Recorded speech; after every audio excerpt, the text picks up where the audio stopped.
தாவேகா மாநாட்டு பரிதாபங்கள் காலைல தான் பார்த்தோம். ஆனால் உண்மையிலுமே இப்போ வந்து கொண்டிருக்கிற செய்திகள் இது வரைக்கும் மத்தியானத்துலேருந்து வந்த செய்திகள் எல்லாமே உண்மையிலுமே பரிதாபகரமானதாக இருக்கிறது. என்னன்னா தாவேகா அந்த திடலில் வந்து கொடிமரம் நடுறதுக்கு கொடிக்கம்பம் நடுறதுக்கு ட்ரை பண்ணியிருக்காங்க. கொடிமரமா? ஆமாம், கொடிமரம். அதை நட ட்ரை பண்ணும்போதே சாஞ்சி விழுந்துருச்சு. நல்ல வேளையாக எந்த வித உயிர் சேதமும் இல்லை. கொடிகம்பத்துல உயிர் சேதம் மூங்கி உள்ளதுல என்னடா இருக்குது? கொடிகம்பம்னா அந்த நம்ம தெருமுக்கில் இருக்குது இந்த ஊர். அதான் கொடிகம்பம். அது கிடையாது. இது ஊருக்கும் 80 அடி 100 அடிக்கு. 100 அடிக்கா? ஆமா. விழுந்ததுன்னு என்ன தெரியுமில? விழுந்ததுன்னு தெரியாது. எங்க தெரியும்? அந்த நிலைமை தான். அது விழுந்துருச்சா? ஆமா, அது விழுந்தது எதேச்சாதான் விழுகல. அது இவங்களோட அலட்சிய போக்கு. அதை தாண்டி சொல்ற ஒரு ஊழல் இருக்குது அதுக்கு பின்னாடி. ஊழல்? ஆமா. அது என்னங்கிறதா வந்து ஆதாரபூர்வமா சொல்ல போறோம். இதை பத்தி கேட்டோம்னா தாவேகால இருக்க சங்கி யாரு? சிடிஆர் நிர்மல்குமார். அவ்வளவு ஆணவமான பேச்சு. இது மட்டும் இல்லாம தாவேகா மாநாடுல என்னென்ன உண்மையிலுமே பரிதாபகரமாக நடந்த சம்பவங்கள் என்ன அப்படின்னு நடந்துருக்குதா, அதையொட்டி நம்மளுடைய கேள்விகள் என்ன அப்படிங்கறது அந்த வீடியோ.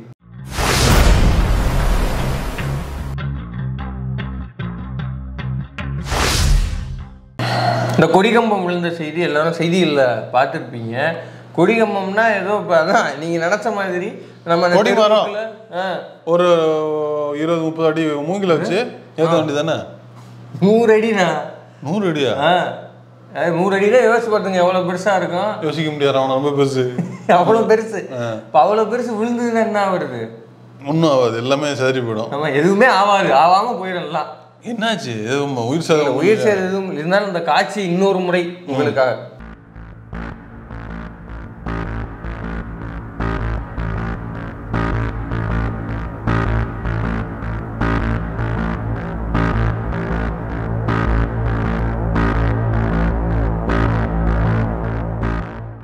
இப்ப சொல்லுங்க, இது விழுந்தா என்ன வருது? உயிர் சேதம் ஒண்ணும் இல்லையே, அந்த கார் சேதமா இருக்குது. அதை பத்தி ஏதாவது பேசுனீங்களாடா? ஏன்னா உயிர் சாதம் இல்லைன்னு இருக்கிறீங்களே ஒழிய அந்த காரை விலை கொடுத்தவங்க அழுதுட்டு நிக்கலாம். அதை பாத்தீங்களா நீங்க? உயிர் போனா வருமானு பேசிட்டு இருக்கீங்க. கார் போனா மட்டும் வந்துருமா? நீ வாங்கி கொடுப்ப 5 லட்ச ரூபா காரு? 15 லட்சமா? அந்த கார் இல்ல, இது அலட்சியமா நினைக்கிறேன். வேற யாராவது 15 லட்ச ரூபா கார் வாங்கி கொடுப்பீங்களா? 15 லட்ச ரூபா கடை அந்த காரு. அது போன அந்த அணில் தற்கூரி தெரியுனா, அவன் யாரு போக சொன்னான்? இப்போ போனான்னு போச்சுல அவனுக்கு. நான் நல்ல வேலை அவன் உயிருக்கு எதுவும் ஆகலன்னு நான் நினைச்சிட்டு இருக்கேன். காரு தம்பி, அவன் என்ன பண்ண நான் செத்து இருந்தா கூட பரவாயில்லடா. இந்த 15 லட்ச ரூபா எவன்டா கிட்ட இருந்தா நினைப்பா அவன் கஷ்டம். நான் என்ன கேட்கறேன், கொழுப்படுத்தி நீ போன நீ அனுபவிக்கிற, நாங்க என்ன முடியும்? என்னடா ஒரு மாநாட்டுக்கு வந்து குத்தமாடா? ஒரு கொடிமரத்தை சரியா கட்டது என் பிரச்சனை, அவன் பிரச்சனை இல்ல. இது இல்ல, இப்ப இந்த கொடிமரம் சரியா கட்டலங்கிறது இருக்குல்ல, இது பின்னாடி ஒரு ஊழல் இருக்குது. சரியா ஊழல கட்டல இல்ல, அது கட்ட முடியாது. அது ஏதோ நடுறது தானே, ஏதோ கான்கிரீட் போட்டு தான் கட்டணும் அதை. ஆமா, அதுதான் நம்ம கேட்கறோம். இப்ப ஒரு மாநாடு நடக்குது அப்படின்னா ஏதோ நேற்று தேதி சொல்லி இன்னைக்கு காலையில் மாநாடு கூட்ட போறாங்களா? 3 மாசத்துக்கு முன்னாடி தேதி சொல்லி 15 நாளைக்கு முன்னாடி வேலை ஆரம்பிச்சு அப்படி போறது. அது சரி, இப்ப ஒண்ணும் இல்ல, நம்ம ஒரு கூட்டம் நடத்துறோம். இதுல வந்து பேரலையும் யூடியூபர்ஸும் சேர்ந்து கூட்டம் நடத்துறோம். கூட்டம் நடத்துறோம்னா எவ்வளவு நாள் நம்ம பிளான் பண்றோம். இப்போ அதுக்கு ஒரு பட்ஜெட்டு, அதுக்கு இதெல்லாம் நம்ம செலவு பண்ணணும். சமோசா அரேஞ்ச் பண்ணணும், டீ காஃபி அரேஞ்ச் பண்ணணும். அது இல்லாம அந்த வேற அந்த பேனரு டூலஸுக்கு எல்லாத்தையும் அரேஞ்ச் பண்ணணும். தண்ணி வாட்டர் கேன் இவ்வளவு பிளான் பண்றோம்ல. அப்போ ஒரு சின்ன லெவல்ல நம்ம கூட்டம் நடத்தும் போது இவ்வளவு பிளான் நடக்குதுன்னா அப்போ ஒரு மாநாடுக்கு எப்படி இருக்கும்? ஏன்னா முன்கூட்டியே எல்லாத்தையும் பெருசா போட வேண்டியதான். பெரிய சேரு, பெரிய சமோசா, பெரிய பட்ஜெட், பெரிய டீ, பெரிய போஸ்ட், பெரிய பேனரு, நிறைய பேனரு, நிறைய சேரு, நிறைய டிவி, நிறைய தான் எல்லாம். அவ்வளவுதானே, எல்லாமே நிறைய. எல்லாமே நிறைய, எல்லாமே கொஞ்சம். அப்ப திட்டமும் நிறைய இருக்கணும்ல. திட்டம் நிறைய தேவையில்ல தானே, ஆளு ஒண்ணுதான், பட்ஜெட் தான் அதிகம். பிளான் பெருசா இருக்கணும், பிளான் சரியா இருக்கணுமா இல்லையா?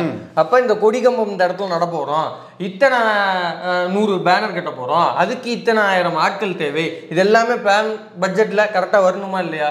அப்போ ஒரு மாநாட்டுக்கு சரியா பட்ஜெட் நீ போட்டிருந்தேன்னா, சரியா திட்டமிட்டு இருந்தீங்கன்னா இந்த கொடிகம்பத்தை, இப்போ இந்த கொடிகம்பம்ங்கிறது 100 அடி அப்படின்னா ஏதோ நம்ம ஒரு 50 பேர் சேர்ந்து, ஒரு 100 பேர் சேர்ந்து, 200 பேர் சேர்ந்து எல்லாம் நட்டு நிறுத்த முடியாது. ஏன்னா நீங்க அந்த வீடியோல பாக்குறீங்க, அது அவ்வளவு பெருசா இருக்கு. இப்ப அதுக்கான ப்ராப்பர் இன்ஜினியர்ஸ் இருக்கணும், அதுக்கான இன்ஸ்டால் பண்ற ஒரு எக்ஸ்பீரியன்ஸ் உள்ள நபர் பண்ணணும். குறிப்பிட்ட அடுப்பு கட்டை வேணுமா நம்ம கட்டிக்கலாம். சிலிண்டர் வைக்கிற கட்டை இருக்குல்ல, அது அதே நம்ம கட்ட முடியாது. அது வேணும் ஒரு 3 அடுக்குல அதுக்கே இன்ஜினியரிங் மூலம். ஆமா, ஒரு 15 கல்லை வச்சு நம்ம கட்டிக்கலாம். இந்த மாதிரி பிரம்மாண்டமான குடிகம்பம் கட்டுறதோ, பிரம்மாண்டமான சிலை வைக்கிறதோ, பிரம்மாண்டமான ஒரு கட்டிடங்கள் எழுப்புறதோ வந்து சாதாரண கட்சிக்காரனை வச்சுக்கிட்டு ஈஸியா மொழிவி தள்ள முடியாது.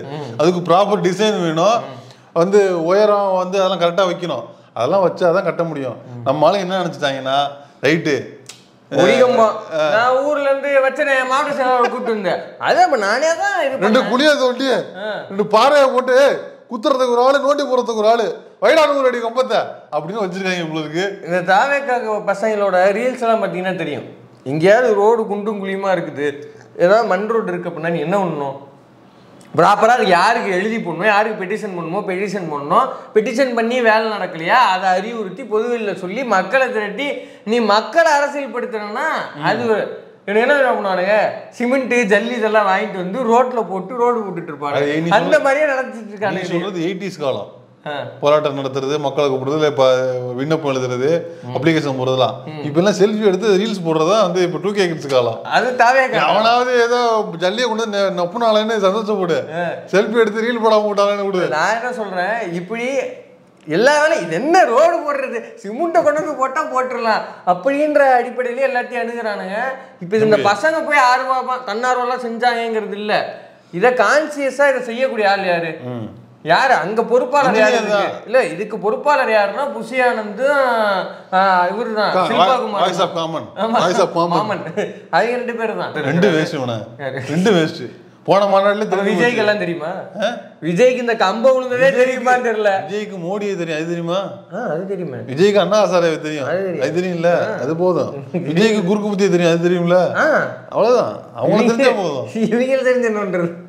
அப்ப இவங்க 2 பேரும் என்ன கழட்டிட்டு இருக்காங்க அப்படிங்கிறத மாநாடுனா ஒரு என்ன சொல்றாங்கன்னா, அந்த கிரேனு தூக்கி நிப்பாட்டும் போது லைட்டா ஸ்லிப் ஆயிருச்சு. லைட்டாங்க, எனக்கு பிரச்சனையாகுது, லைட்டா ஸ்லிப் ஆகி லைட்டா விழுந்துருச்சுங்க சரி அப்படின்னு சொல்றாங்க. லைட்டா கிறக்கமா இருக்கு அப்படின்னு அந்த தாவேகா மாநாட்டு வேலை செய்யறதுக்கு வந்த இதே தாவேகா கட்சியை சேர்ந்த ஒரு அணிலார் போய் அந்த காரில் தூங்கி இருந்தாருன்னு வச்சுங்க, லைட்டா தூங்கி இருந்தாருன்னா என்ன ஆயிருக்கும்? அது உயிர் சேதம் தான் இருக்கும். உயிர் சேதம் ஆயிருக்குமா இல்லையா? காசு கொடுத்துருவாங்கடா அவங்க, இடிப்பாங்க இவங்க காசு கொடுத்து. போன முறை ஒரு 6 பேரோ 7 பேரோ செத்தாங்க இல்ல, 10 பேர் வீட்டுக்கு போய் முதல்ல பார்த்தாங்களா அவங்க? சரி, காசு கொடுக்கறதா எவ்வளவு கொடுப்பீங்க?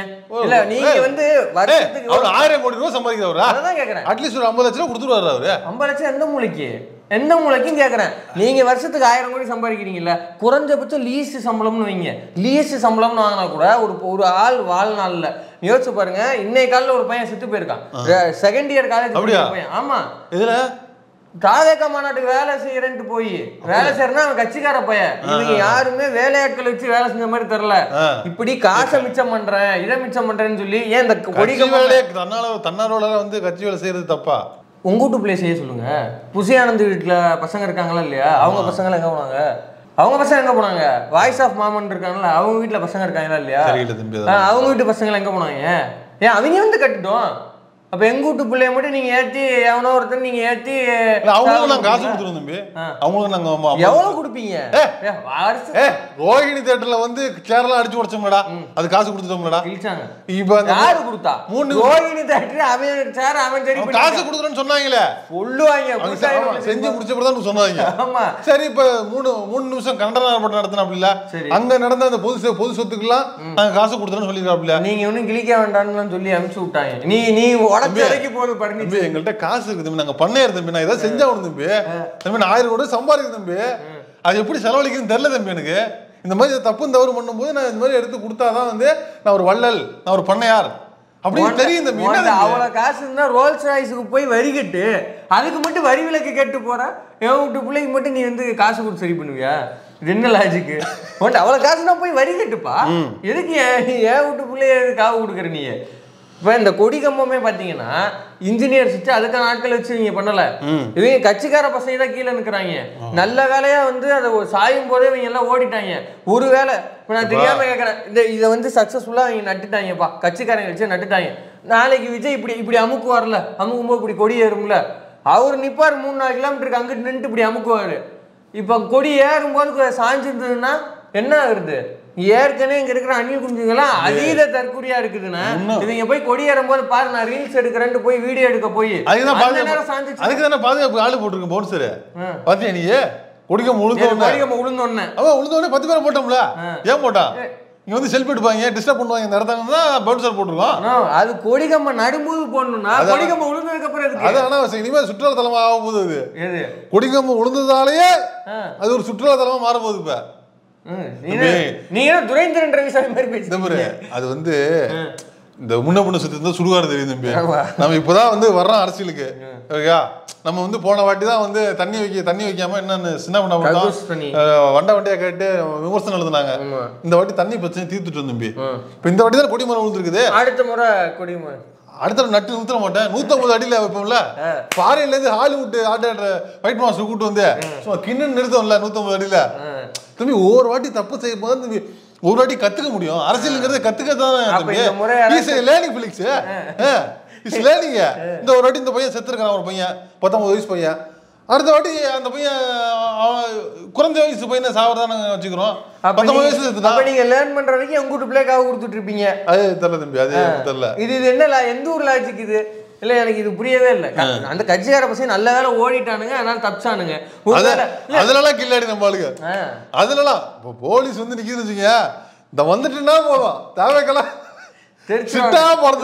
உண்மையிலுமே நல்ல விஷயம் தான். நல்ல உயிர் சேதம் ஆகல. எனக்கு இதுல வந்து உண்மையிலுமே ரொம்ப நிம்மதியா இருந்தது. ஏன்னா எனக்கு நிம்மதி இல்லை. அந்த 15 லட்சம் காருக்கு என்ன யாருமே வருத்தப்பட மாட்டீங்க. வீட்டு பொருளா இருந்தா நீ சும்மா இருப்பேடா. அது கரெக்ட் தானா? என்ன அது கரெக்ட் தானா? அந்த காருக்கு வந்து விலைய வந்து புஷி ஆனந்தாவது விஜயாவது கொடுக்கணும். நல்லா கொடுப்பாங்க. நான் நல்ல வேலை உயிர் போகாம விட்டுட்டேன்னு இருக்கு. உயிர் சேதமா இருந்தாலும் சேதம் தான், பொருள் சேதம் வந்தாலும் சேதம் தான். அது என்ன உங்களுக்கு காசுன்னா வந்து ஈஸியா போயிடுதா உங்களுக்கு? கரெக்ட் தான். தெரியுமா 10,000 காசு எவ்வளவு கஷ்டம் தெரியுமில்ல உங்களுக்கு? கரெக்ட் தானே, எனக்கு தெரியும், நல்லா தெரியும் எனக்கு.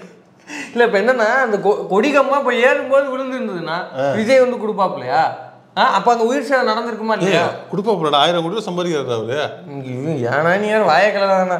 இப்ப நம்ம கேட்குற கேள்வி என்னன்னா, இதுக்கு ப்ராப்பரா ஒரு எஸ்டிமேட் நீங்க போட்டீங்களா? இப்போ பட்ஜெட்னா இப்போ நீங்க ஒரு மாநாடுக்கு இத்தனை கோடி ரூபா செலவாக போகுது, வாய்ஸ் ஆஃப் மாமனார் இவ்வளவு கொடுக்குறாரு, புஷி ஆனந்த் அவ்வளவு, ஆடிட்டரே போட்டு கொடுத்துருப்பாருடா கணக்கு வழக்கு. ஆடிட்டரே உங்க கையில தான் இருக்காப்ல. ஆமா, ஆடிட்டர் கையில தானே நீங்க இருக்காங்க. என்னடா மாத்தி மாத்தி பேசுறீங்க? இடி ஆபீசர் கையில இருக்கிறாப்ல. இடி ஆபீசர் கரெக்டா கணக்கு வழக்கு பார்ப்பாப்ல. பக்காவா அப்படி. அதுவும் தப்பான கணக்கு வழக்குலாம் இன்னும் நல்லா தெரியும் அவருக்கு. சூப்பரா தெரியும் அவருக்கு. நல்லா அவரு வச்சு போட்டு வைப்பாங்களே. இன்னொரு ஆடிட்டர் வர கையில பொருளாளரா வச்சிருக்காங்க. எனக்கு அதுதான் சந்தேகமா இருக்கு. பூரா ஆடிட்டரா சேர்ந்து இவங்க எதுவும் போட்டாங்களா என்னன்னு. ஏன்னா கட்சி வேலை பாக்குறது கூட செய்யறாங்க. இப்ப என்ன கேட்க சாதி வாரியா தான் பொருளா போஸ்டிங்க போடுறாங்க உங்களுக்கு. கண்டுபிடிக்கிறீங்க. ஆடிட்டரா இருந்தா பொருளாளரு, வேலை செய்யறவனா இருந்தா தொண்டரு, முதலாளியா இருந்தா போஸ்டிங்க. நவீன வர்ண அடிப்படையில பிரமாதமா இருக்கு. அதனாலதான் பகவத்கீதை அந்த இடத்துல ஒரு வாங்கினாரு. சும்மா நினைக்கிறீங்களா நீங்க? இப்போ நம்ம என்ன கேட்குறோம்னா, காலையில் ஒரு பையன் வந்து காலேஜ் படிக்க செகண்ட் இயர் பையன் இறந்து போகிறான். அவன் பேனர் கட்டை ஏறி போய் கரண்டில் அடிபட்டு இறந்து போகிறான். இது குறித்து இவன்கிட்ட சிடிஆர் மட்டும் கேட்டா அவன் என்ன நம்ம சொல்றான் பாருங்க. இல்ல நிறைய இடத்துல திட்டமிடல் இல்லாம தான் அந்த கொடி எதனால விழுந்ததுன்னு பார்ப்போம். இது ஒரு சின்ன நிகழ்வாகத்தான் நாங்கள் பார்க்கிறோம். இதில் ஒரு பெரிய விஷயமாக நாங்கள் எடுத்துக்கொள்ளவில்லை. ஆல்டர்னேட்டிவ் என்னவோ செஞ்சுட்டு போவோம். விபத்துகள் அங்கங்கே நடக்கத்தான் செய்யும். எவ்வளவு திமிர் இருந்தா இப்படி பேசுவான். ஆங்காங்கே மாநாடுனா ஆங்காங்கே விபத்துகள் நடக்கதான் செய்யும். சொல்லுங்க திருத்திக்கிறோம். அப்போ காத்துட்டு இருந்தோம். இல்ல இப்போ உன் வீட்டு பிள்ளைய அனுப்புப்பா. உன் வீட்டு பிள்ளைய அனுப்பி கொடிக்கம்பத்தை நட சொல்லலாம் பார்ப்போம். No comments. இல்ல இப்ப நான் தெரியாம கேக்குறேன். உங்க தலைவர் வந்து வந்தாரா? முதல்ல உங்க தலைவர் வந்து தங்குறதுக்கு மட்டும் சொகுசு ஏசி கேரவேனு அப்படின்னு அவர் பகுமானமா இருப்பாரு. எங்க வீட்டு பிள்ளை வந்து போய் கொடிக்கம்பம் நடணும், பேனரை ஏற்றி போய் அவரு காலு தலையில போட்டா அவருக்கு மண்ணு போடும், வெளியில வந்தாலே வேர்க்குன்னு தான் துப்புரவு பணியாளர் தொழிலாளர்களே அவர் வீட்டுல போய் பாக்குறாங்க. நான் என்ன நினைச்சேன், இந்த மாநாடு அவங்க பனையூர்ல நடத்தலையே நான் வந்து சந்தோஷப்படுறேன். வீட்டுக்கு பக்கத்துலயே அந்த மாநாட்டை நடத்தாம விட்டாப்லையே, இல்ல அந்த பீச்சிலேயே அந்த மாநாட்டை நடத்தாம விட்டாப்லன்னு நான் சந்தோஷப்படுறேன். மதுரைக்கு வர போறாப்புல தம்பி பனையூர்ல இருந்து வெளியூர் வர, பனையூர்ல இருந்து வெளியூர் வந்து மதுரைக்கு வர போறாரு. ஆடியோ லான்ச்சுக்கு அப்புறம் இப்பதான் மதுரைக்கு வராப்புல அவரு, தெரியுமில்ல? இல்லன்னா என் கேள்வி என்னன்னா, உங்க தலைவர் விஜய்க்கு பையன் இருக்காரா இல்லையா? இருக்காப்ல. பொண்ணு இருக்கிறாங்க, மனைவி இருக்கிறாங்க, அம்மா அப்பா சுற்ற சொந்தங்கள் எல்லாருமே இருக்காங்களே, அவங்கள வரவங்கறியா? அவங்களும் மாநாட்டுக்கு வருவாங்க தம்பி. அவங்க அப்பா அம்மா மாநாடு கூட்டு வந்திருக்காங்க, அதெல்லாம் ரைட்டு. அவங்க பையனை ஏறி அவங்க பையன் ஏறி ஒய்ஃப் வந்திருக்காங்களா? இல்ல அப்பா அம்மா மட்டும் வந்திருக்காங்க. ஒய்ஃப் எங்க எங்க ஏன்ட்ட கேட்டா எனக்கு எல்லாத்தையும் சொன்னில, எல்லா லிஸ்ட்ல எடுத்து வச்சிருந்தீல, எல்லாத்தையும் விசாரிச்சுல, ஒய்ஃப் ஏன் வரல விசாரிச்சு சொல்லுத? அது கேட்கல நான். இப்ப இதுதான் முக்கியம். நான் என்ன கேட்கறேன், இல்ல பெண்களுக்கு சேஃப்டி வாங்கி கொடுப்பாருன்னு சொல்றாங்கல்ல, பெண்களுக்கு பாதுகாப்பானவரு எங்க விஜய் என்ன நம்பிக்கை அளிக்கிறதுன்னு சொல்றாங்கல்ல. நம்ம குடும்பம் வீட்டுல உள்ள இன்னொரு பெண்ணை காணுமே, எங்க அவங்க ஏன் வரல அவங்க அப்படின்னு கேட்க தோணுதுங்க. சரி ரைட் விடுங்க, அது ஒரு போயிட்டேன். நான் என்ன கேட்கறேன், சீட்டு அங்கங்க வந்து விபத்து மாநாடுன்னா விபத்து அங்கங்க நடக்கதான் அப்படிங்கிறான். அவன் சங்கி இல்ல, அவன் பிஜேபியில வந்தவன் இல்ல. என் கேள்வி ரொம்ப சிம்பிள். உன் தலைவனுக்கு வந்து பையன் இருக்கானா இல்லையா? விஜயனுடைய பையங்கிறதுக்காகவே ஒரு பெரிய நிறுவனத்துக்கிட்ட பட வாய்ப்பு டைரக்டா யார்ட்டையுமே வேலை பார்க்கல, நேரடியாக அவர் போய் டைரக்ஷன் பண்றாரு. அவருக்கு வந்து ஏசியா குழு குழு ரூம் போட்டு இவங்க வந்து டைரக்டர் ஆக்கி இவங்க பகுமானமா வச்சுவாங்க. ஏன் வீட்டுக்குள்ள போய் பேனர் கட்டி சாகணுமா? அப்ப எந்த ஒரு நியாயம் இது? நீங்க வந்து கால் படாம அரசியல் பண்றதுக்கு எங்க வீட்டுக்குள்ளேயும் உயிர் விடணுமா? சங்கி குமார் இருக்கானே, அவன் வந்து RSS பிஜேபியில இருந்தவன். ஆமா, இப்ப இறந்து போனா அப்படி இல்ல, இள கணேசன் அவர்கள். ஆமா, அவர் ஒரு ஸ்டேட்மெண்ட் சொன்னாப்ல ஒரு நாள், என்னங்க வந்து இந்த மாதிரி போராட்டம் எதுக்கு எடுத்தாலும் போராட்டம் பண்ணிட்டு இருக்காங்க, மக்கள் போராடிட்டு இருக்கும் போது அவர் சொன்னாரு, நாட்டுக்கே ஒரு நல்லதுன்னா ஒரு மாநிலத்தை வந்து நம்ம பலி கொடுக்கலாம், ஒரு மாநிலத்துக்கு ஒரு நல்லதுன்னா ஒரு கிராமத்தையே பலி கொடுக்கலாம்னு சொன்ன ஒரு சித்தாந்தத்துல இருந்து வந்தவங்க இப்படிதான் இருப்பாங்க. அப்ப என் வீட்டு பிள்ளை நீ அரசியல் பண்றதுக்கு என் வீட்டு பிள்ளைய பலி கொடுக்குமா? நானு தாவேக்கா நம்பி போற தற்குறிகள் தான் இது வந்து என்ன எப்படின்னு யோசிக்கணும். இது மட்டும் கிடையாது, இவங்க வைக்கிற அக்யூசேஷன் எல்லாம் பாருங்களேன். மாநாடு கிட்ட பஸ் ஸ்டாப் இல்ல, அங்க பஸ் வரல, இங்க கார் வரல, அங்க லாரி வரல. அவ்வளவு வசதியா வாழ்ந்த பிள்ளைங்கடா 2K அவங்க எதுவும் தெரியாது. இப்போ ஒரு நூதனமா ஒண்ணு வச்சிருக்கானுங்க, இது கேளுங்க. நாங்கள் வரும்போதே அச்சரப்பாங்கலாம் தாண்டும் போதே ஃபோன் பண்ண ஆரம்பிச்சிட்டோம். ஏன்னா ரூம் போகிறதுக்காக 2 நாள் முன்னாடியே நாங்கள் வரோம். அதனால் ரூம் போகிறதுக்காக கால் பண்ணுறோம். கால் பண்ணோடனே என்ன பர்பஸ்ன்னு கேட்குறாங்க. பர்பஸ் இந்த மாதிரி மாநாட்டுக்கு வரேன்னு சொன்னோடனே ரூம் இல்லைன்றான். நீ மாநாட்டுக்கு வரியா, ரூம் கொடுக்க மாட்டேன் உனக்கு அப்படிங்கிற. எப்படி கொடுப்பாங்க? எப்படி கொடுப்பான்? எப்படி கொடுப்பாங்க? ஏண்டா நல்லா இருக்கிறவனுக்கே ரூம் கொடுக்க மாட்டேங்கிறாங்க. உங்களை பத்தி வெளில விசாரிச்சிருப்பாங்களா இல்லையா? நியூஸ்ல வைரல்ல பாப்பாங்களா இல்லையா? அதெல்லாம் கிடையாது. நீங்க ரோஹிணி தேட்டர் என்ன பண்ணீங்கன்னு தெரியுமா தெரியாதா? நீங்க இந்த 3 நிமிஷம் கண்ணனா படத்துல என்ன பண்ணீங்கன்னு தெரியுமா தெரியாதா? அடிச்சு நொறுக்கி விட்டு போயிடுங்க நீங்க பாட்டுங்க. ஆக்சுவலா விசாரிச்சா என்ன நடந்திருக்கு அப்படின்னா, இவங்க போன முறை ஒரு மாநாடு நடந்ததுல, அப்போ இதே போல மாஸ் புக்கிங் வந்து ரூம் பண்ணியிருந்திருக்கானுங்க. அடுத்த நாள் வந்து போயிட்டு ரூம்லாம் செக் அவுட் பண்ணும்போது செக் பண்ணி பார்ப்பாங்கல்ல, அப்படி போய் செக் பண்ணி பார்த்தா உள்ள ரூம்ல வந்து பெட் எல்லாத்தையும் கிழிச்சு, பஞ்சு எல்லாத்தையும் பறக்க விட்டு, தலைவாணி எல்லாம் கிழிச்சு, உள்ள நிறைய பொருட்சேதங்களை வந்து உண்டு பண்ணியிருக்கானுங்க. நல்லதா போச்சு, விஜய்கிட்ட சொல்லி புது லாட்ஜ் கட்டிக்கலாம்ல. என்கிட்ட 1000 கோடி ரூபாய் இருக்குப்பா, எப்பா நான் பண்ணே இருப்பா, எப்பா நான் சம்பாதிக்கிறேன்ப்பா, எப்பா 1000 கோடி ரூபாய் இருக்குப்பான்ட்ட போய் ரோல்ஸ் ராய்ஸுக்கு வரியே கட்டுப்பா, நீ வச்சிருந்தா உன்னோட வச்சுக்கிறீங்க. என்ன வாலி படத்தை சொல்ற மாதிரி, ஐயோ உனக்கு ஒண்ணுமே புரியல சிம்ரன் சொல்லும்ல, நீ நடக்கணும்னு சொல்லிதான் அந்த மாதிரி கிளிய விட்டு நீ விஜய்கிட்ட போய் கேட்டிருந்தா உனக்கு புது லாட்ஜே கட்டி கொடுத்துருப்பாரு. என்ன லாட்ஜ் ஓனர் அறுத்து தள்ளிருப்பாரு. சாதாரணமா ரூம்ல போய் கேட்டாலே நம்ம புயலே போகும்போது ஒரு பெட்ஷீட் வச்சுருது, ஒரு டவலை தூக்கிட்டு வர்றது, ஏசி ரிமோட்டை தூக்கிட்டு வருது, இந்த மாதிரி வேலைகள்லாம் சில பேர் பார்ப்பாங்க. வெறி குண்டாளி அந்த சைக்கோக்கள் என்னென்ன பண்ணிட்டு வராங்கன்னு தெரியாதா? சரி, இதை பண்றதெல்லாம் நார்மலா நடக்குங்கிறீங்க. நீங்களே ஒரு இடத்துக்கு போறீங்க, வெளியூர் கூட்டம் நீங்களே போறீங்க, பெட்ல கிழிச்சிட்டு வருவீங்களா? அதெல்லாம் தவறு தம்பி, அது தவறு. பெட்டை கிழிச்சிட்டு வருவீங்களா? மேல சீலிங் ஃபேன் இப்படி திருப்பி விட்டு வருவீங்களா? அதெல்லாம் சைக்கோ தரும். அந்த மாதிரி இப்படி பல விஷயங்கள் பண்ணிருக்காங்க. இதனால இந்த இது லாட்ஜ் ஹோட்டல் உரிமையாளர்கள் எவன் கொடுப்பா? அவங்க எல்லாம் ஒரு சங்கம் வச்சிருப்பாங்க இல்லையா, அவங்க கூடி பேசி இனிமே வந்து இப்படி வர பசங்களுக்கு இந்த தாவேக்காரன்ல இருந்து வர்றாங்கன்னா ரூம் வந்து கொடுக்காதீங்க அப்படின்னு அவங்க இப்படியே போனா தாவேக்கா மாநாடு எதுவும் நடத்த முடியாது, ஆர்ப்பாட்டம் போட்டா எதுவும் நடத்த முடியாது, இல்லைன்னா நடத்திடுவாங்க. இல்ல இப்ப ரூம் கொடுக்கறதுக்கு சாதாரண விஷயம் இல்ல. இப்ப வெளில போய் மாநாட்டுக்குன்னா வரணும், எல்லாரும் தங்கி ஆகணும், அகாமடேஷனுக்கு ரொம்ப முக்கியம். இப்ப யாருமே ரூம் கொடுக்கல, எங்க தங்குவாங்க அவங்க? இப்ப இது ஒரு பிராது. இன்னொன்னு சேர் கொடுக்க மாட்டேங்கிறாங்களாம். எதுக்கு மாநாட்டுக்கு சேர் தரேன்னு சொல்லிட்டு ஏமாத்திட்டாங்க. யாரு அப்படின்னு சேர் விற்கிறவங்க, சேர் வாடகை கொடுக்குறவங்க. எத்தனை சேர்? மேல மேடையில உட்கார்றதுக்கா? கீழே உட்கார்றதுக்குண்ணே. கீழே உட்கார்றதுன்னா 1 லட்சம் சேர் 2 லட்சம் சேர் தேவைப்படுமே. ஆமா, அதான் அது பர்னிச்சர்ல கொடுக்க மாட்டேங்கிறாங்களா? மதுரையில இவங்க எல்லா வகைக்கும் விசாரிச்சிருப்பாங்க போல இருக்குப்பா. ஒரு சங்கத்துல இருந்து எல்லா சங்கத்துக்கும் சேர்த்து போயிருப்பாங்க. நீங்க வராங்கடா கடையை போட்டு காலி மட்டும் போங்கடா. வரான்டா டெண்டரோட. இவன் எங்க இவன் போற இடத்துக்குலாம் நமக்கு ஆள் போடுகிற மாதிரி இவன் போற இடத்துல சட்டம் போடுகிறான்ட்டு எல்லாம் மூடிட்டு எப்படி பயமுறுத்தி ஒரு சமுதாயத்தை எப்படி பயமுறுத்தி வச்சிருக்காங்க பத்தியா ஜோம்பி கூட்டம். நீங்க யோசிச்சு பாருங்க, இப்போ ஒரு ஹோட்டல் உரிமையாளர் இருக்கிறாங்க, லாட்ஜ் உரிமையாளர் இருக்கிறாங்கன்னா இந்த மாதிரி மாநாடு நடக்கிறப்ப மாஸ் புக்கிங் ஆகும். ஏன்னா அதுலதான் அவங்களுக்கு வருமானமே. வெறுமன நார்மல் டேஸ்ல ஃபுல்லா புக் ஆகும். ஆனா அவங்களே நீங்க பண்ற சேதத்துக்கு பயப்படுறாங்க அப்படின்னா இப்ப சேர்க்காரங்க எல்லாமே யோசிச்சு பாருங்க. விசாரிச்சோம்னா என்ன சொல்றாங்கன்னா போன மாநாட்டுல கிட்டத்தட்ட 1,00,000 சேருக்கு மேல உடச்சு வச்சிருந்தாங்களாம். 1000 முடிவா இருக்குப்பா. புதுச்சேரி வாங்கி தரேன். காம்பன்சேஷனை கொடுத்திருந்தீங்கன்னா அவன் சந்தோஷமா அடுத்த டெண்டர் கொடுத்துருப்பான்ல. 1,00,000 சேர் உடைச்சு விட்டாங்க. 1,00,000 சேருக்கு மேல உடைச்சிருக்கானுங்க. இது மட்டும் கிடையாது, உங்களுக்கு சமீபத்துல அந்த 3 நிமிஷம் ஆர்ப்பாட்டம் ஞாபகம் இருக்கா? 3 நிமிஷம் ஆர்ப்பாட்டத்துல கான்ட்ராக்டர் பொதுவெளியிலேயே சொல்லிட்டு போனாரு, கொடியெல்லாம் காணா, எங்க எடுத்துட்டு போனாங்கன்னு தெரியல, கொடி கம்பத்தெல்லாம் காணா, எல்லாத்தையும் எடுத்துட்டு போயிட்டாங்க கையோட. சிரிக்கிறதா அழுவுறதான் தெரியல. அவனுங்க என்ன பண்ணுவானுங்க, 18 வயசு புள்ளிவா 12 வயசு புள்ளிவா அவனுங்க அப்படிதான் இருப்பானுங்க. டியூக்ல வருவாங்க, டியோல வருவாங்க, அப்படி இப்படிதான் இருப்பாங்க. அவங்கள நீங்க வந்து ஒரு ராணுவ கட்டுப்பாடா வச்சு மெயின்டைன் பண்ணணும்.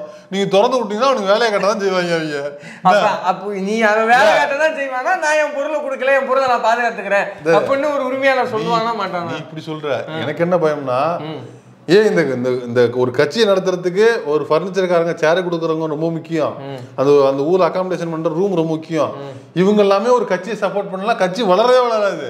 நீ கட்சி வந்து தேர்தல் நின்று நீ வந்து ஜெயிச்சு முதலமைச்சராகி அதுக்கப்புறம் நிர்வாகத்துக்கு வந்து நீ மக்களுக்கு செஞ்சு ஊழல் செஞ்சுதான் உன்னை மக்கள் நிராகரிப்பாங்கன்னுங்கிறத தாண்டி உன்னை ஓட்டு தேர்தல் நிக்க விட மாட்டாங்க இருக்கு.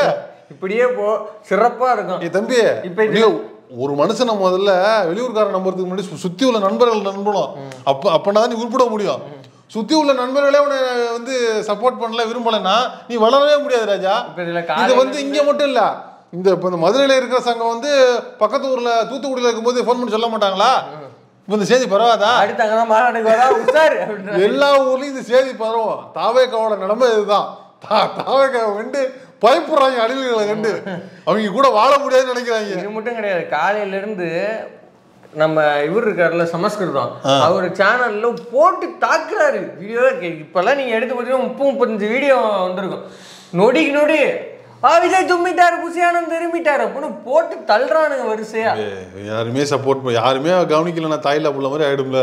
யாராவது வந்து சப்போர்ட் பண்ணி தானே ஆகணும். அவங்க பேர் என்ன தெரியுமா? அவங்க பேர் என்ன? Private satellite channel. சரி, அவங்க வந்து காசுக்காக என்ன வேணா பண்ணுவாங்க. உனக்கு என்ன? அதுக்கு ஏன் காதுல பண்ணாதுன்னு தான் நான் சொல்றேன் தம்பி. தொழில் அது வந்து கமர்ஷியல் ஜேர்னலிசம். ஓகேவா? கமர்ஷியல் ஜேர்னலிசம் என்ன? அதாவது அவங்களுக்கு எந்த அளவுக்கு கேள்வி கேட்கணுமோ அந்த அளவுக்கு தான் கேள்வி கேட்கணும். அதான் லிமிட்டு. எதிராளி தலைவர்கள் நிக்கிறாங்கல்ல, அவங்க லிமிட் தெரிஞ்சுதான் கேள்வியே கேட்பாங்க. அதுக்கு பேர் தான் கமர்ஷியல் ஜேர்னலிசம். அவங்கள்ட்ட போய் நீ வந்து அறம்லாம் எதிர்பார்க்க கூடாது. அப்ப அடுத்தவனுக்கு நீ அறம்பாடம் எடுக்க கூடாது. அப்ப அடுத்தவனுக்கு நீ அறம்பாடம் எடுப்பேன். நான் வந்து எப்படி வேணா காசுக்காக என்ன வேணா செய்வாங்க. அதுதான் தொழில் தானே. அதுதான் இங்க நடந்திருக்கு. காலையில போற நியூஸ் எல்லாம் பாத்தீங்கன்னா மதுரையோட பொருளாதாரம் இவன் என்ன சொல்றான், ஒரு பக்கெட்டு பாருங்க இப்ப ரூமே கொடுக்க மாட்டேங்கிறாங்க அப்படிங்கிறான். இன்னொரு பக்கெட்டு எல்லா லாட்ஜும் புக் ஆயிடுச்சுங்க. ஐயோ, மதுரையோட பொருளாதாரம் 1 மடங்கு இன்க்ரீஸ் ஆயிடுச்சா? அப்படியா? தம்பி காசு தம்பி, கமர்ஷியல் சேனல்ஸ் தம்பி. நீ என்ன அவங்க போய் செக் பண்ணிருப்பாங்க, வாங்கியிருப்பாங்க.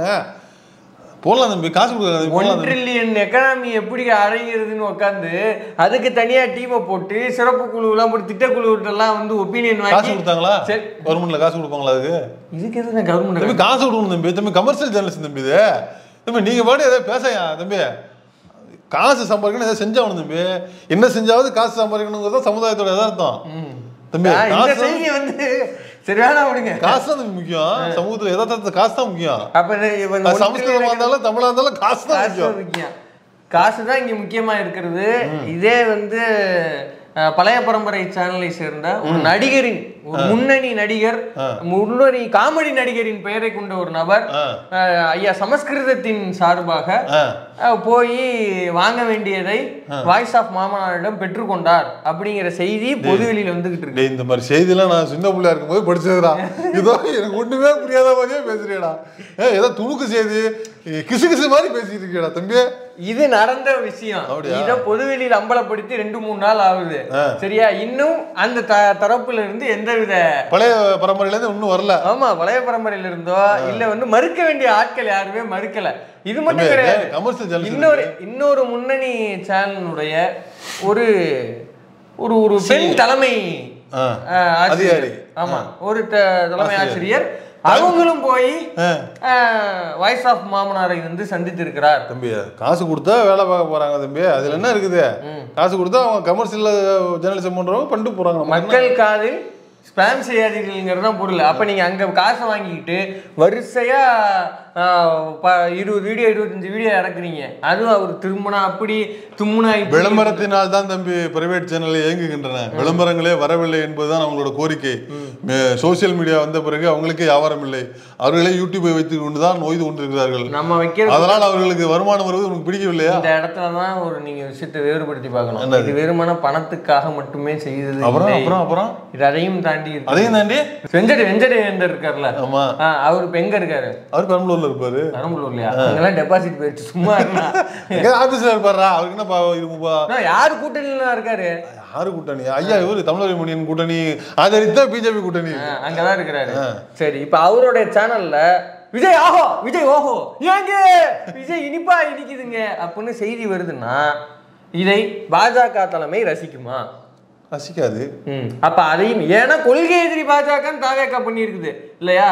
அப்ப அதையும் மீறி அங்கிருந்து எந்தவித எதிர்ப்புமே வரல, அதை என்கரேஜ் பண்றாங்க அப்படின்னா அதோடைய பொருள் என்ன? என்ன என்ன என்ன என்னன்னா நானும் கேட்கிறேன். இதை விமர்சிச்சா இதை இப்படி விமர்சிக்கலாம்னு கேட்டா நம்ம என்ன சொல்றது? இதைத்தான் நம்ம ஆரம்பத்துல விஜய் ஏன் விமர்சிக்கிறோம், ஏன் எதிர்க்கிறோம்னா இந்த பாயிண்ட் தான். இதை முழுக்க விஜயை பாஜக தான் இயக்குது. வெறுமன இவங்க காசுக்காக மட்டுமே இந்த நியூஸை பிளான் பண்ணல. விஜய் வந்தா அப்படி இருக்கும், விஜய் வந்தா இப்படி இருக்கும்னு திட்டமிட்டே தான் அந்த செய்திகள் பரப்பப்படுது. எதற்காகனா அந்த மாநாட்டினுடைய லோகோ பார்த்தீங்களா?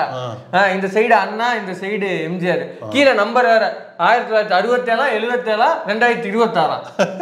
ஒரு பஞ்சே இல்லையா? 2027 இருந்தாலும் 7 ஒரு பஞ்சு, 7 ஒரு பஞ்சு. எத்தனை படத்துல பஞ்சு டாலாக் பேசினவரு, அவர்கிட்ட போய் 67 77 என்னடா நீங்க? இல்ல, இதுலயும் ஒரு தற்குறித்தனமா. 67க்கு முன்னாடி 2 தேர்தல் இருந்தாங்களா? யாரு? திமுக. ஆமா. அப்ப 67 எடுத்தோன்னே 67 வந்துட்டாங்களா? இல்ல 67க்கு முன்னாடி அவங்க 2 தேர்தல் இருக்காங்கல்ல. எம்ஜிஆர் எடுத்தோன்னே 77 வந்துட்டாரா? அதுக்கு முன்னாடி எத்தனை தேர்தல் இருந்தாரு அவரு? 72. அப்ப அதெல்லாம் எங்க போச்சு? அதெல்லாம் எங்க போச்சு? அப்ப என்ன சொல்றாங்களா அவங்க சொல்றது அது இல்ல. 67ல ஒரு புரட்சி மாற்றம் நடந்துச்சு, ஆட்சி மாற்றம் நடந்தது. 77ல ஒரு ஆட்சி மாற்றம் நடந்தது. அதே மாதிரி 2020 போடல, அது 26ல நடக்கும்னு சொல்றாங்க. நான் கேக்குறது அதேதான். 67ல நடந்த மாற்றம் வெறும் 67ல கட்சி ஆரம்பிச்சு 67லயே மாறிச்சா? இல்ல, அதுக்கு ஒரு வரலாறு இருக்குல்ல. 77ல நடந்துச்சுன்னா 77ல எம்ஜிஆர் கட்சி ஆரம்பிச்சு 77ல நடந்தா? அவர் எப்ப கட்சி ஆரம்பிச்சாரு, இவர் எப்ப கட்சி ஆரம்பிச்சாரு? அதுக்கு முன்னாடி ஒரு டிராவல் இருக்கா இல்லையா? அப்ப அது எங்கிறதா அடிப்படை கேள்வி. ஒவ்வொரு காலகட்டத்துக்கும் கால பிரமாணம் அந்த அரசியல் புவியியல் வரலாறுக்கு தகுந்த மாதிரி மாறும் தானே. இப்ப அவங்க 18 வருஷத்துல ஆட்சியை பிடிச்சாங்க, இவர் 5 வருஷத்துல ஆட்சியை பிடிச்சாரு, இவர் 3 வருஷத்துல பிடிக்கலாம்ல. இவர் 5 வருஷத்துல ஆட்சி பிடிச்சாருன்னா அதுக்கு முன்னாடி அவர் எம்எல்ஏ இருந்தாரு திமுகல. விளாட்டா? அதுக்கு முன்னாடி திமுக பொருளாளர், ஒரு சும்மா பேசக்கூடாது. சரி, இப்ப இதெல்லாம் ஒரு சிலோடம் கட்டுங்க. ஏன் அண்ணாவையும் எம்ஜிஆரையும் முன்வைக்கணும் அப்படின்னா, திமுக ஆதரவு நிலையில இருக்கிற ஓட்டையும் அதிமுக ஆதரவு நிலையில் இருக்கிற ஓட்டையும் புள்ள பண்ற வேலை. பாஜக விஜய்க்கு கொடுத்திருக்கிற அசைன்மெண்ட் என்பது இந்த திமுக அதிமுக ஆதரவு நிலையில இருக்கிற கட்சிக்காரங்கள் அல்லாத ஓட்டை புல் பண்றதுக்காக தான். அதற்கு இந்த பழைய பரம்பரை போன்ற சேனலை பயன்படுத்தி இவங்க இந்த வேலையை செய்யறாங்க. பிஜேபி சொல்லாட்டி இங்க இருந்து ஓட்டு போறாங்க, 3வது கட்சிக்கு 3வது அணிக்கு ஓட்டு போட்டுதான் செய்வாங்க. இவங்க சொல்லி தான் செய்வீங்களா? அதை சரி, சொல்லி செய்ய வேண்டாம். இப்படி ஒரு ஃபேஸை கொண்டு வர்றது மூலமா அது யாருக்கு லாபமா அமைது? சொல்லி செய்யறாங்க, சொல்லாம செய்யறாங்க. அரசியல் ரீதியா அது யாருக்கான லாபம்? தொடர்ந்து அதிமுக விமர்சிக்காதன் பொருள் என்ன? தொடர்ந்து பாஜக விமர்சிக்காத பொருள் என்ன? அப்ப அதெல்லாம் சொல்லணும்ல. இது மட்டும் திரும்பி அதான் சொல்றோம். கேட்கிற அடிப்படையான கேள்வி, ஒரு கொடி கம்பத்தையே ஒரு பிளான் பண்ணி பட்ஜெட் பண்ணி இது பண்ண, ஒரு இன்ஜினியரை போட்டா அதுக்கு ஒரு காசு செலவாகும். அதை மிச்சம் பண்றதுக்கு நீ கட்சிக்கார பசங்களை இறப்பி அவங்களை காவு கொடுப்ப, பேனர் கட்டுறதுக்கு கட்சிக்கார பசங்களை இறக்கி காவு கொடுப்பேன்னா இப்ப இதுக்குன்னு ஒதுக்கப்பட்ட பணத்தை திருடி விட்டார்களா? எல்லா ஆடிட்டர் சேர்ந்து அடிச்சிட்டாங்களா? அப்படிங்கிற கேள்வி வருதா இல்லையா? ஒரு விசாரணை கமிஷன் போடுவோங்கிறேன். கண்டிப்பா போட்டாகணும். அப்ப இவங்க எல்லாம் இவங்க வந்து சொகுசா இருக்கிறதுக்காகவும் இவங்க வந்து பகுமானமா இருக்கிறதுக்காகவும் நம்ம வீட்டு பிள்ளைகள் இது பண்றாங்க. ஒரு மாநாட்டையே உங்களால வந்து பிளான் பண்ணி பட்ஜெட் இது பண்ணி உங்களால நடத்த முடியலன்னா ஒரு நாட்டை கொடுத்தா நீ யாரும் தள்ளிடுவியா? கொடுத்துதான் பாருங்களேன் நம்பிக்கையா கொஞ்சம். இதையே நீங்க வந்து தப்பு என்ன இப்ப இந்த தடவை நீங்க செத்துருக்காங்க. போன வாட்டி போன மாநாட்டுல 6 பேர் செத்துருக்காங்க. இந்த மாநாட்டுல ஒருத்தர் செத்துருக்காங்க. இன்னும் மாநாடே ஆரம்பிக்கிற வேலையிலே ஒருத்தர் செத்துருக்காரு. இப்ப அடுத்த மாநாட்டுல திருத்திக்கிறோம் தம்பி. தம்பி கொஞ்சம் கொஞ்சமா தம்பி தெரிஞ்சுக்க முடியும். நம்ம தெரிஞ்சுக்க முடியும். ஒரு வாட்டி வாய்ப்பு கொடுத்து பாருங்க. பிஜேபி எங்களை ஆக்கிரமிக்குதா இல்லைன்னு பாருங்க. அப்புறமா ஆக்கிரமிப்பு விட்டு தமிழ்நாட்டையும் நாசமாக்கி விட்டு நாங்கள் உட்கார்ந்து குத்த வச்சு சும்மா இதை வந்து சிந்திக்கிற திறன் உள்ள அணில்கள் கவனத்திற்கு இது எல்லாத்தையும் சிந்திச்சு செயல்படுங்க.